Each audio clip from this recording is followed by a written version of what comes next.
மத்திய அரசின் வீட்டு வாடகை விதிமுறைகள் சட்டம் 2025 விரைவில் அமலுக்கு வரவுள்ளது.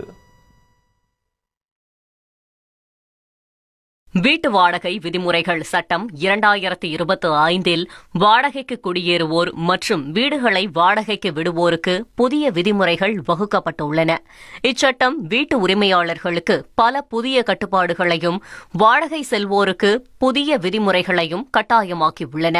இந்த சட்டத்தின்படி இனி வீடுகளுக்கு 2 மாத வாடகையை முன்பணமாக கொடுத்தால் போதுமானது.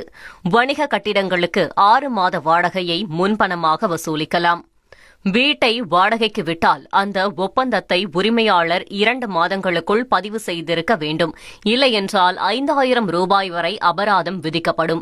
ஆதார் அடிப்படையில் மின்னணு சரிபார்ப்பு முறையில் ஒப்பந்தங்களை பதிவு செய்ய வேண்டும். கைப்பட எழுதி கையெழுத்திடக்கூடாது. ஒருவர் வாடகைக்கு வந்த பிறகு 12 மாதங்கள்